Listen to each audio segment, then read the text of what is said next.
Welcome to the Free to Be Show. I'm so excited to be here today with my favorite guest and friend, Fahima Mohamed. Welcome to the show. Thank you, Cordelia. It's lovely to be here. I really appreciate the invite. Yeah. You know, I want to honor all of your background and your current study in neuroscience and everything that you are. I just say that you are, I'm going to call you a coach extraordinaire, even though you do specialize in relationships and couples. But you're so much more than that. So the way I like to start my show is with my agreements. And so if it's all right with you, we'll start our conversation right after this.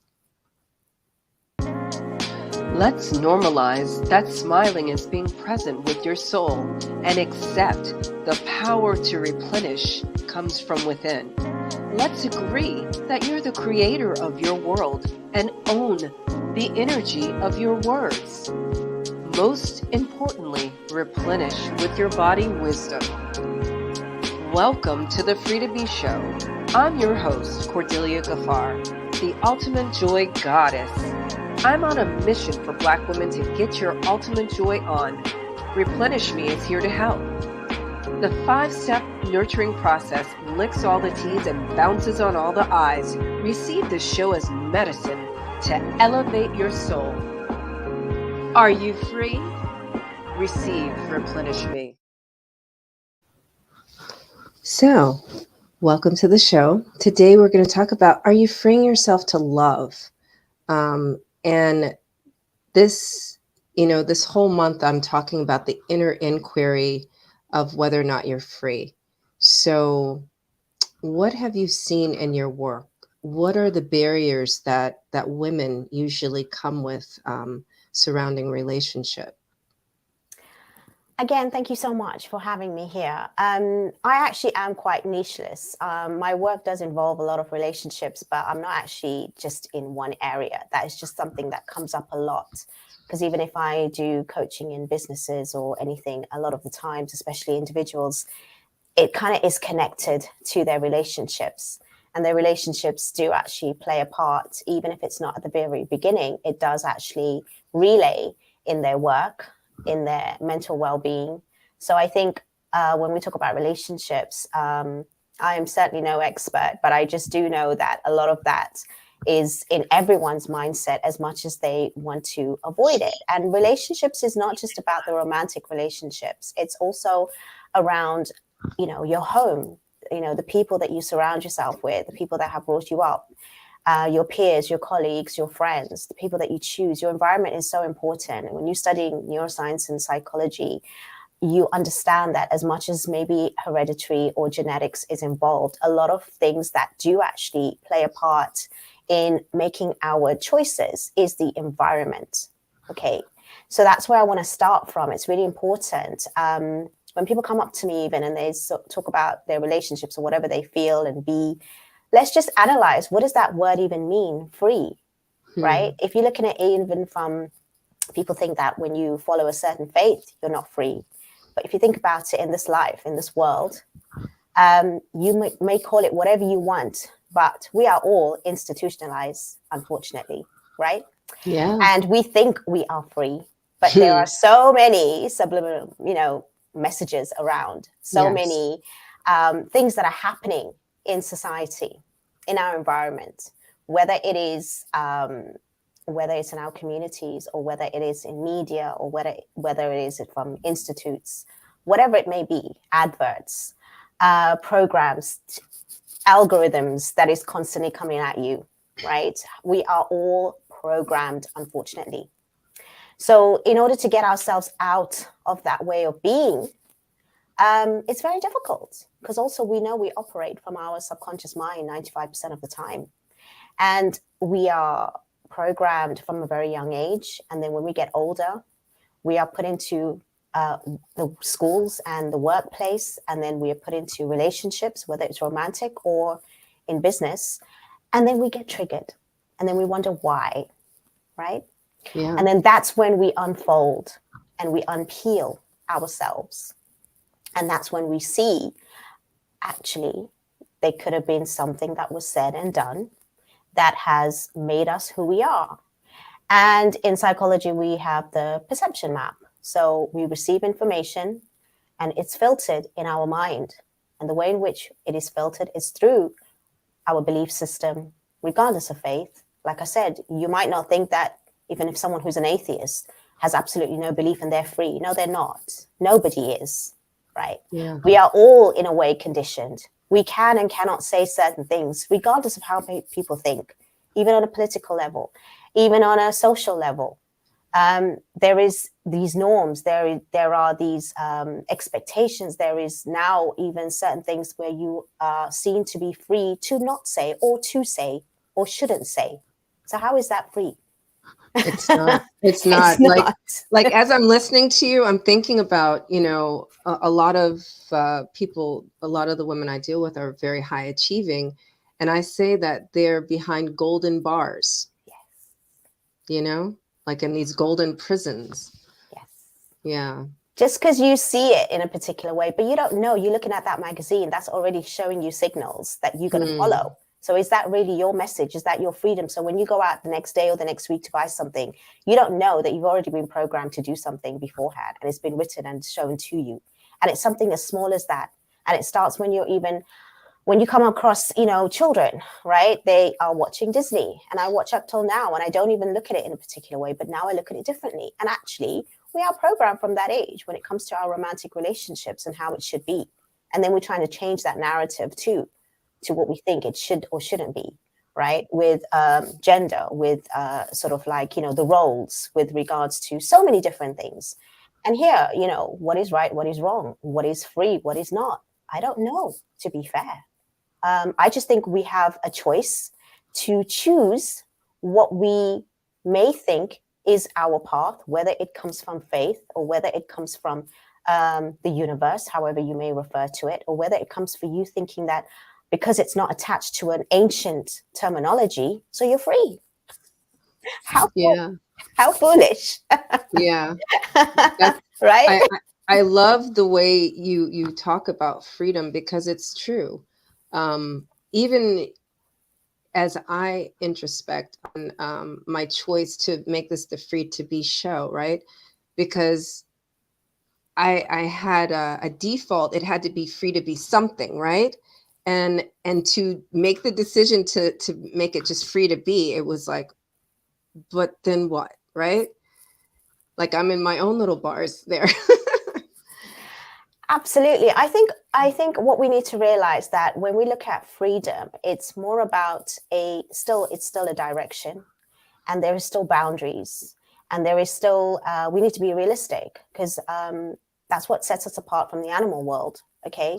And and nowadays we need to really be strict about that. We got to really understand that, because I just can't go down the street and just drive. I have to stop at a red light. There are rules. Let's just keep it basic. Okay, let's keep it very basic. And we think we're free. No, we're not. We have to look out for each other. We have to respect each other. We have to consider each other. And I think that's when we even talk about freedom of speech. Yeah, of course, we can say what the hell we want, but there are consequences for it. Yeah. And there's there are so many people that you cannot please. And at the end of the day, if you are willing to go and step over that line or that red mark, then yeah, there are definitely sort of like outcomes for your choices and decisions. We all have choice, and you're free to choose, like I said, but with that comes the consequences. So then in that way, I don't see anything in life as completely free. I think that word needs to be slightly altered in the way in which we give a meaning to it, because when we think we're free, it's like roaming and doing what, like you said. And in the end, as humans, we also adapt. In psychology, we know if we have something and everything, we're still not satisfied. We have it all and we want more.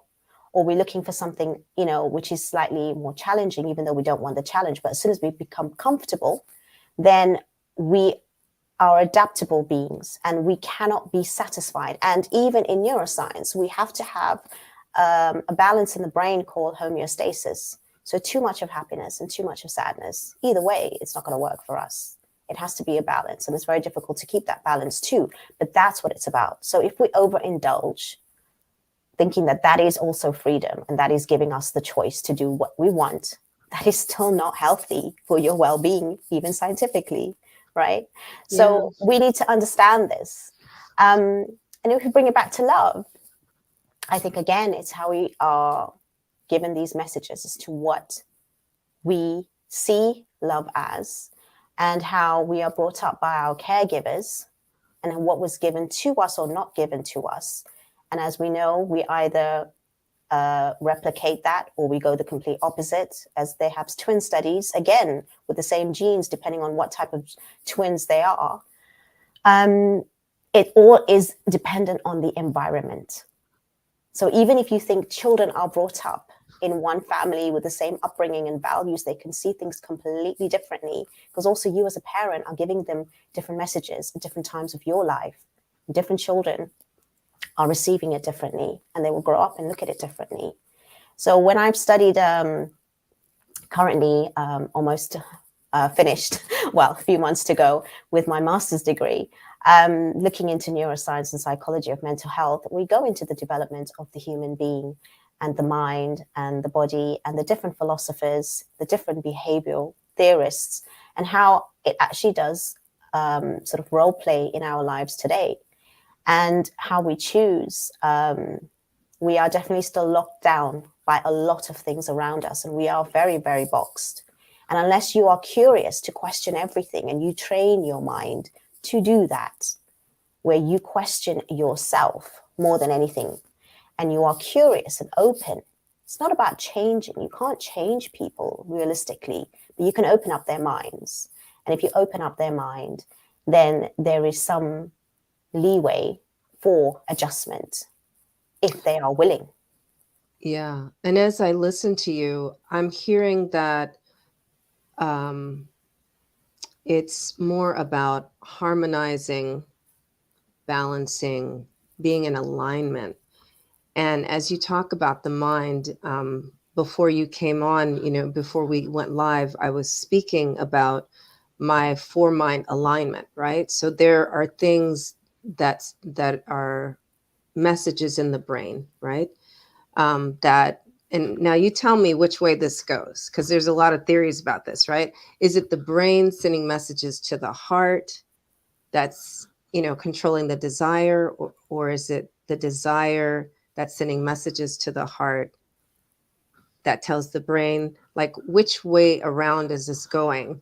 When it's exactly as you said. There are different theorists and different research that will argue either one, right? Depends which angle you're coming from.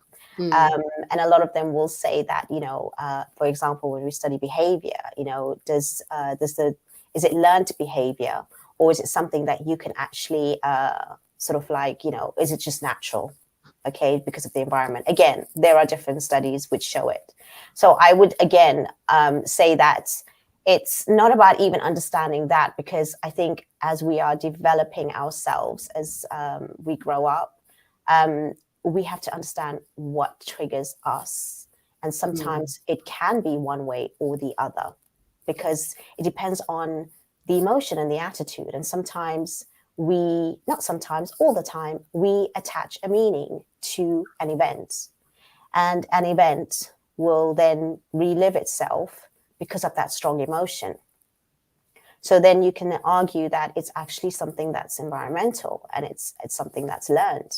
So we will all act and react differently. And some people are tolerant, some people are resilient more than others. So again, a lot of things plays part into it. You cannot just answer that question quite easily, because there's a lot more out there to sort of like discover within an individual, because we're not just mind, body, heart, and soul. We're our emotion, we are attitudes, we are feelings, and it goes up and down, and we are heightened. And again, neurotransmitters are released differently within us, because what does it for me will not do it for you.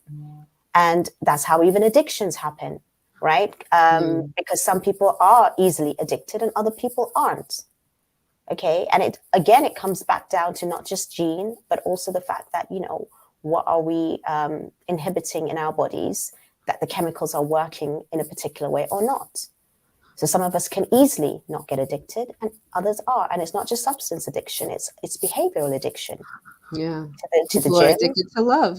Yeah, 100%. The attachment, the dopamine release, whatever it may be. But the more you understand, it's more about awareness. Then you can kind of self-regulate. And as much as you can be aware of certain things, then you can be more at ease with it as well. Because you're like, it's that's happening. It's this. It's something else that's working. And it can help. It can help an individual to monitor themselves a little bit better. That we're talking about normal states of mind here, not people who are struggling. Okay. Yes. And if you are struggling, then, you do need a professional to work alongside you when it comes to something like that. Yeah. Thank you for that disclaimer, because everyone who's listening or watching, where you are mentally, emotionally. And so this is for neurotypical people. I'm going to just say that. Yeah. I'm glad you didn't say normal either, because that's another meaning altogether. Yeah. I don't like to use those kind of words. I generally say neurotypical. So what I'm gathering from what you're saying is basically by creating self-discipline within, right? You'll and understanding how to relate to yourself. This is what can help you to relate to others and even possibly magnetize what you actually desire for. I mean, like for me personally, I'm noticing I guess we met right upon my separation, right? So in the time, I've taken this time to really understand myself and go deeper and become my best partner, right? And so within that, I feel vibrationally different. And I'm noticing that who I magnetize into my world is different. So what do you mean by who you magnetizing into your life is different? Because if you understand it clearly, you magnetize who you are, and they're not different. They are you. Okay. You bring in who you are in alignment with. Right. You attract who you are, not what you want. Okay, so thank you for that clarification. See, that let me be the case study for this show. I love it. You're like the best at this. So, yeah, and so some people have left my life because of the changes I've made within me. Yes. And people that I'm enjoying time with, people that I've already enjoyed time with, I'm enjoying it more because of the changes I've made within me.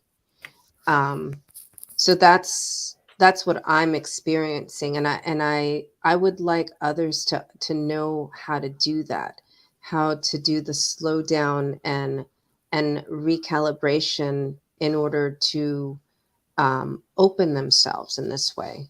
So it's funny you say things like that. We have to listen to our words very, very clearly. And at the end of the day, we think it's external that comes to us to give us all of that. And we, like you said, you're enjoying what you loved before. Actually, it is just you coming into alignment to yourself. If you are already happy, if you are already content, if you are already feeling successful, regardless of you looking for an outcome, but you're feeling that it's already there, then automatically you attract what you need to attract, like I said, because you attract who you are and what you are. And it's not about you thinking that I'm going to find the right person. They are just drawn towards you and you're drawn towards them. It's literally, we are all electric and we magnetize, right? We are magnets to each other. So yes, people will leave you, but they haven't actually left you. They've just finished that part of that journey with you. And you need to keep moving on and keep moving forward. So life is it's constant work. And even if you think you found it and you're okay now, trust me, that's just one leap to taking the next leap. Because it's, life is going to constantly throw you with these challenges when you're going to be also asking for more and wanting more, and also thinking that you want to be comfortable in that space. And that's when you go back to your old self, because you think, okay, I'm safe. I've done it. I've been here. But no, it's a constant wheel that moves, and it can move at the pace that you want. And you can also stop it thinking that I'm okay. But that's where people get it wrong. You need to even throw the challenges and let it come to you, so that when it's unexpected, you are ready. That's the difference. I take ice cold showers every day, just to sort of do that now. And I've been doing it for months. Yeah. Okay. After my normal shower, I will just, literally, and I bring that challenge to me. And it's not just good for you for your physiology. It's also really good for your mental state, because if you are thinking so much and all of a sudden you've got that ice cold water on your body, you're not even stressed anymore. You're not worried for that anymore. And you come out feeling, honestly, like I've got a warrior mindset. And then I feel like, wow, I'm just a warrior walking. See, you've got me thinking two things now. For one thing, I do notice that when I get to the edge, right? Like I want to get comfortable, and I do this recoil thing. And then it's just like, wait, but I don't want to be comfortable. And it's almost like I'm always on the edge of something, And then the other thing you made me think of, complete tangent here, is that when you're talking about the cold shower thing, so I'm working on an experience in Wales, and that's one of the things we're going to be doing, is going into the water, but in the sea. See, we are in alignment already. I didn't even know that. Yeah. I was like, huh.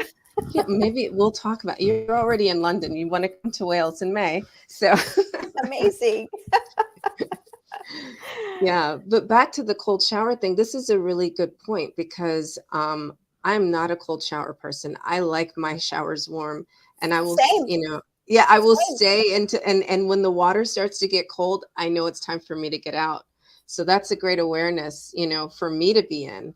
To push. I still have my really hot, warm, whatever showers you want. But just before I finish, I will turn it on ice cold, rinse, and leave. And honestly, it's so good for you for medical reasons, for physiological reasons, and for mental reasons. It's literally so much research and science into that already. And if you're going to expose yourself into this, wilderness or wild world, if your body's already ready for it, you are going to, theoretically, and common sense, will show that, well, my body's already used to it. Yeah. And we are, brought up where, the cold is, it's not our friend, it's an enemy. But actually, this is the life we live in. We have different seasons. So our body needs to adapt. And the only reason we get ill is because we're not adapting, and we're not actually bringing that to us when it happens or not. Okay, so it can be freezing cold out there. My house is warm. I'm taking a nice warm shower. But at the same time, I know I'm going to go into the cold, but I'm going to bring it to me now. My body's ready. I'm geared up. So when I go out there, I'm still going to dress up warm, but it's not going to affect me like everybody else. That's the difference. And that's the difference with life. Yeah. Would you say that can be related to the way we view love as well? Oh, yeah. Okay. 100%. And what is love? It's more about people thinking that we want to receive. It's more about, I am love. That's what it's all about. I am love. I am trustworthiness. I am loyalty. So when people look at me, people see you, they have to see that already within you. You're not looking for it, because that's who and what you are. We don't concentrate on being or becoming. It's more about, I need to receive, I need to get, and then I'll be okay. And that's when I'll be, feeling happy, feeling successful. I'm already there. So it's like an ellipsis in a way, right? Because we, I think of that as going this way instead of, coming from the outside. It's when I think of an ellipsis, I think of like Qigong, right? The way the energy comes from within and recycles out. And we recognize that our body is representative of the seasons, right? So One of the things I've studied is the Unani Tib, which is the traditional Islamic medicine, and recognizing that different parts of the day and different organ systems in the body represent different seasons and elements. So that's what I'm also hearing you say. And that's how we can receive, what am I trying to say? We can receive the reciprocity of what we're emanating is what I'm trying to say. Does that 100%. make sense? Yeah, 100%. It's like you already have that and you just want to surround yourself in it within and then outwardly. And then that can represent itself, whether it's in people that come back to love you the way you love yourself, that's in jobs to give you the success that you already know that you deserve and you have the worth for. Things like that. We need to change our terminology, our way of thinking and speaking, and then we be able to live it.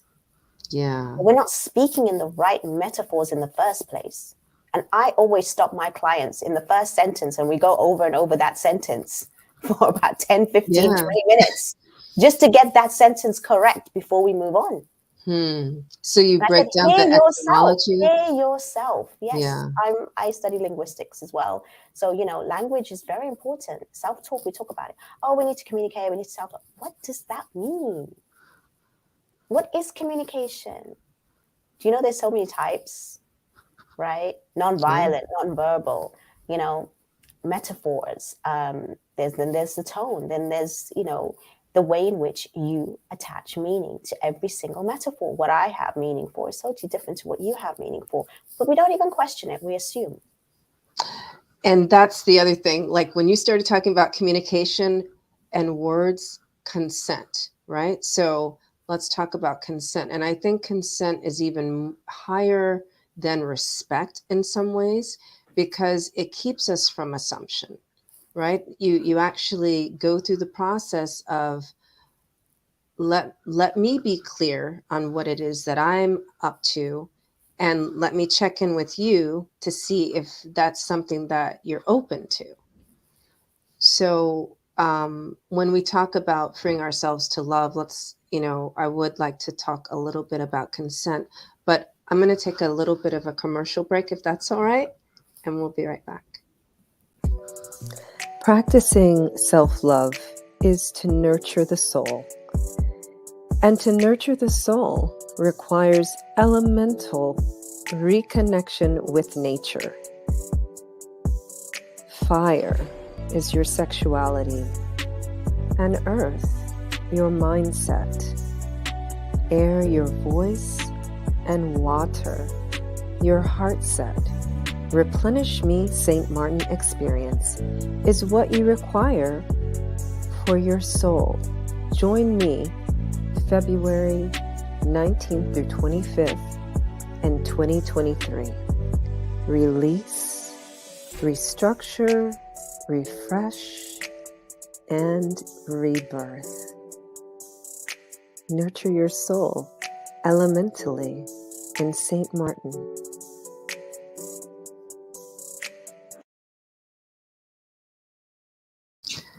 So let us talk about consent and communication. So what does that look like when we're talking about opening our hearts and relationship? And I mean, let me just be clear. I believe just like we've been saying, the way you are one place is the way you are any place. So when I say relationship, let's just begin with like business relationships, because I think most of our day is spent in that way. And there's so many assumptions made. And if we would just lean more into the language of consent, that would change a lot of our culture.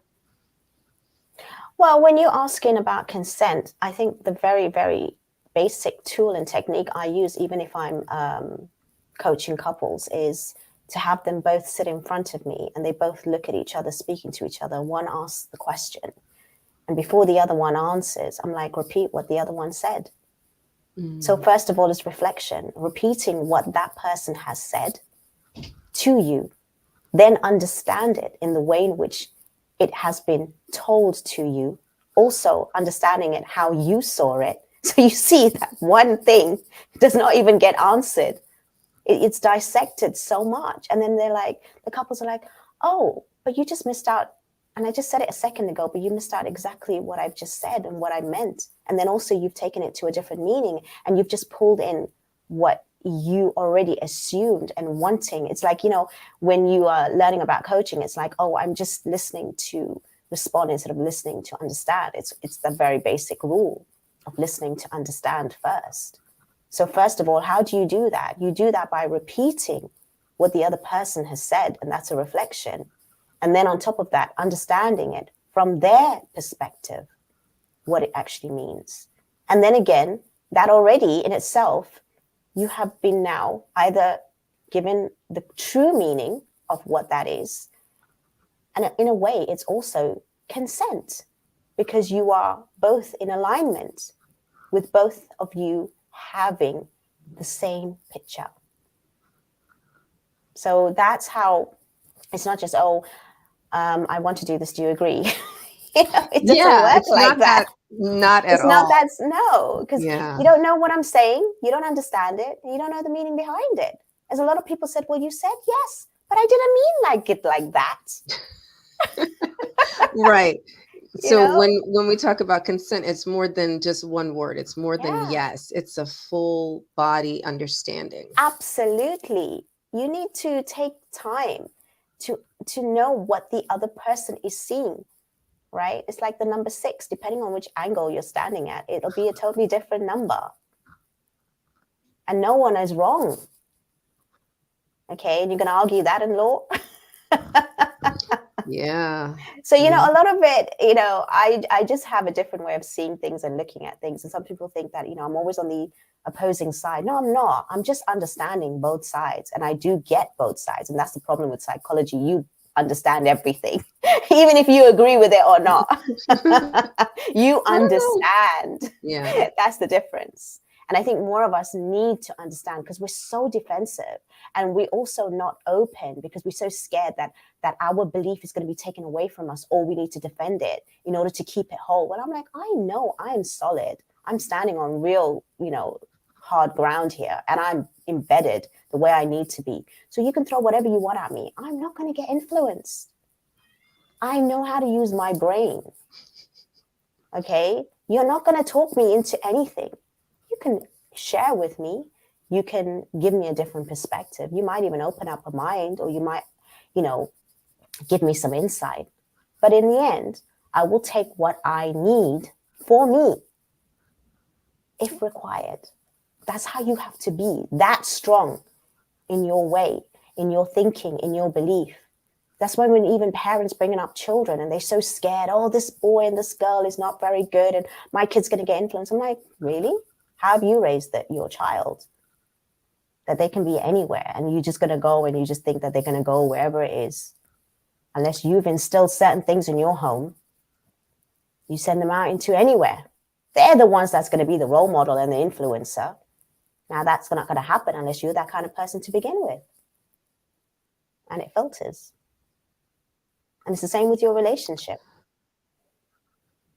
I love that you brought parenting into this, because I feel this is another area, or the main area, where we learn the rules of communication and consent, right? To reach all the way back to one of the first childhood milestones, right? Yes. Think about potty training, right? Mm-hmm. The fact that we think that we're training our child to know how to deal with their elimination is the same thing that we've been talking about.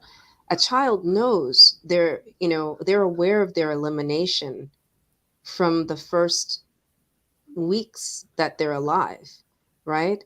It's almost like we train them the opposite. Don't be disconnected from your body, right? But what I noticed in using cloth diapers, right, for example, with my last 3 children, is they were very in tune, and they told me when they were ready, to actually use the bathroom. And so it's like, and just think about the rules of consent and how you train your child to uh, relate to their body during that time, you know? It's funny you say that, because I think also what comes to my mind when you're talking, it goes back to what I mentioned before, is because we are institutionalized, because the schools will say by age 3, they need to be out of nappies. They need to be in school, in nursery. They need to be able to be trained. Whereas every child development is different, and it doesn't make them abnormal, like how you're going to label them. They're just natural. But what we're doing is we're training them earlier and earlier, because our work now is earlier and earlier. And we just want to get them off and send them off into this big wide world, when, you know, certain countries in Europe are, you know, able to send their children and learn and speak a lot older, like maybe age 7, 8, 9, and 10, when we're doing it from 3 and 4. And they actually, studies have shown how much more healthier they are by doing it a lot later in life. But it's just that our society does not account for that anymore. And so the schools are changing to accommodate, you know, which is this non-family, you know, unit in a way. And then it does seep down into the children, and we're putting pressure on them earlier and earlier. Oh, they're talking by 2, they're talking by 1.5. And I'm like, it doesn't mean anything, because what, you want to burn them out by the age of 10? And then they wonder why people want to commit suicide when they're 8. You know, then it actually, that's earlier. Exactly. It's just, you know, we're going to come back in another 10 years, and we're going to look back at this conversation, and honestly, the studies are going to show it. And right now, we're just pushing and pushing, and technology is there to make it easier, not to make us necessarily, you know, change our physiology, change our biology in that sense. There is a time limit. There is a science, definitely, that we know, but we're even trying to go against that. Right. So I just think there's a lot more deeper conversation around what we're talking about than just, you know, the love and things like that. I think, you know, systems needs to be changed. We need to obviously counter it and challenge it with the science, with the psychology. But again, you know, it's not the right people that are speaking. And if they are, they're not being heard, and they're not in the right platforms to do it. So I speak whenever I can, because I know that, you know, everything is a filter. And it's not just about the adult. The adult comes from somewhere, and there's a reason why we are ending up this way. And why is it in this modern world, especially where you and I are living, there are more problems than there are in third world country? There's more happiness there than we are having over here. Why is that? Right? With everything around us. So as much as I don't want to be political, unfortunately, life is like that. There is definitely something happening around us, which is driving us in an unnatural way of being. And it's starting with our children, and it's starting in our schools now as well. So, and that's what's, you know, leading us into these unhappy humans. And we are not robots, and we're not machines. And even if the science and the research shows what it shows, and I'm studying that, even those papers tell us that this is only showing what they want to sell to the pharmaceutical companies. And they're only showing the positive, you know, research. But there's so many other research that has been done, is not being publicized and not being spoken about, because it's not there to sell anything. But it exists, and we're not speaking about it. So even if I can easily just talk to any mindset and say, well, psychology says, and they'll believe me, because they don't know any better. But actually, even that psychology is not 100% correct. It's only coming from one angle, from one study, from one research, from one sort of thing, and it's giving you some sort of insight. Even when for you a ask me the specific question, reason. Yeah, for a specific reason and an outcome, and for a sale, and for whatever it may be. Right. So we are still learning, and we have still a lot more work to do, and we still have to look outside the box in our environment and community, and we need to understand ourselves and read and read and read and constantly learn. And it's not to learn what I'm learning, it's for you to and everyone to learn something, and together we bring it so that we can have different variations. And then when we do speak, we will be like, okay, you know, we are getting somewhere. We have to work collectively, and we have to alliance, and each one will bring something to the table. Well, I want to talk about the reading bit, though, because I feel like a lot of times people read books and then they are experts on something, right? And you and I both know that's not true. It's, you know, what I love about you, Fahima, is that not only do you read and research, but you implement and practice and live, right? That's the gold right there. Like, you're not a talking head. Unfortunately, we live in a world of talking heads who are calling themselves experts, and people actually believing that those people are experts, when it's really only about 1 or 2% of people who are experts. And what makes you an expert is that you live what you study. and it becomes a knowing, and you embody it. I call it body wisdom, so that's what I see in you. And for me, I feel that's a barrier to love in itself, because we read about love, so we intellectualize it, but love is, as we've explained, it's like a full body experience. Yeah, no, 100%. Again, I am definitely no expert. People might refer me to that, but I don't see myself as that at all in any area. I'm still a continuous student, and I will be till the day of my last breath. And I'm constantly evolving. So even what I say now, if I look back, I might change it completely, because I'm evolving and I'm changing and I'm transforming and I'm learning and I'm developing. And you have to grow. And I think it doesn't matter what age you're at, you've got to constantly grow. And that's what keeps your brain muscle continuous. Just like any sort of physical activity, you need to keep your brain moving. And that's also very good for your mental health. And that keeps away from Alzheimer's and dementia. And, it builds up that neuroplasticity in your brain that keeps the connections wired and keeps you flow. So yeah, at the end of the day, I think that people definitely can, we have the encyclopedia at our fingertips, and we can definitely get information.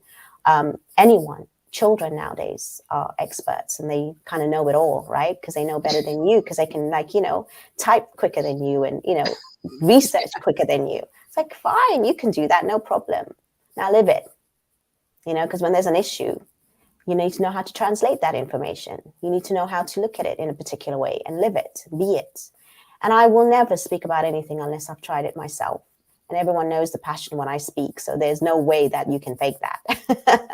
So at the end of the day, whether it's my clients or whether it's on my own shows, I do believe that people need to start living more than just, gaining those doctorates or masters or degrees. I'm doing it for a reason and for a meaning, and it just so happens that I have to have a qualification at the end of it. But even I am finding it very difficult, and I don't care what the grade is at the end, but what content I've got and what I'm going to use with it. Because even a lot of people, they won't share what they learn. That's the other thing. I think people feel very afraid to share what they learn. And I am so open to say I've done, a 6 weeks course. I've written, I've designed it. I'm doing ones again in the next few days. And if anyone wants my slides, and even though I've done the research and the work, fine, just, transfer it, deliver it, in your community, in your work. People are scared to do that. They want to be the only one, but the world doesn't work that way. I need to be around so many people that are successful and are above me, or even lift them. And if they go way beyond me, that's how community grows. That's where success really is. It's not just about me at all. I've given many numbers and many opportunities to people to come on my show and even to do beyond me, because I can't be a success if it's just me doing what I'm doing. It has to be a community around me, and even more so. And people don't understand that at all. And I think you have to know what it means to be in this world. You have to be existential about anything. I don't care if it's faith or no faith, but there is a moral and there is a value, and there is, so many reasons why we live, and you find that why, and then you become a whole new being. And it doesn't matter, what's around you, what comes, what goes, and you have those emotions, but you can switch and you'll be exactly where you need to be, because this world is so much more, and you are amazing as you are, and you just got to make your point and be who you are in the best way possible. And it just, honestly, I'm like in a flying carpet. I don't know where I'm going. I have no real goals, but I trust and I believe, and it just comes flying. So I think a lot of humans need to live in that way, seriously. And it really does show in many ways, in your aura, in your energy, it's not about walking into a room because you've got muscles and you just everyone looks at you. No, it's the energy. And we can feel it when we're on the phone. We can feel it when we are just speaking online, thousands and thousands of miles away. That's what it's all about. And I think we need more people to understand that about themselves. And then whether it's love, whether it's success, or however you might define success. And love is so free and wild. It's not just a person. It's so limiting if it's just a person. Yeah. Everything you just said, that would be like, if we ended our show right now, that would be perfect, because you just gave the whole way of being to free yourself to love, right? Because what I heard you say is that you have to align with something bigger than yourself, and that something bigger is love. And just to remind us, earlier in the conversation, guess what else? You are love, right? So it's like, it's a full energy. It's a whole sphere of existence. And that's the alignment in that is the freeing yourself to love. Is that accurate? Did I hear that correctly? Absolutely. I couldn't have said it better myself, and you really did sum it up absolutely beautifully. So yeah, that is definitely it. Fahima, you're phenomenal. You know, I just love you so much. Everything you're about, Same. you know, and I magnetized you, or I don't know which way around that was. Like, we It's met. both. It's both. It's both. Honestly, it really is. It's both. And, you know, it doesn't really matter which way around. Like I said, it is who you are, and that's it. And just accept what is and what isn't. Simply let it be. Let it be. Okay. Thank you. Look at that. My Thank whole you. body just relaxed. You don't need it. No meditation. Look, and when I was on your show last, you were like, talking to you is like a meditation. Now it's the other way around for me. Talking to you is like a meditation, huh? Yeah. Definitely. No, no, thank you. I think these are really important conversations which people don't really have. And I think we need to think outside the box and not just give these, questions and answers, which is, again, it's so limiting. There is no real answer because, again, we're not, there's not some sort of cookie cutter way of being. It changes and it's different for everyone. And people ask me, well, why don't you put how do you do this and how do you do that on your... I said, no, I don't, because what I'm saying to you is tailored for you. And it's not going to be tailored for somebody else. If they listen to me, then I'm not doing it justice. And people say, oh, but you need to do it this way. And this is how when someone comes to you, it's got to be like that. Every case study, every person has their story, their history, and it's for them specifically. And what I say to you will be completely different to another person, even with the same scenario. And that's what people don't get. And we're all trying to fit into this one line when everything is so open and there's so many different directions and there's so many different routes. And, we just really need to look at things very, very differently. Yeah, I agree. Is there anything else that you would like to put into this space before we close our conversation today? Well, thank you for the time and the space. I just think people need to really look within and keep digging and, find that meaning. And even that meaning, it may exist now and it may change and be okay and open to it.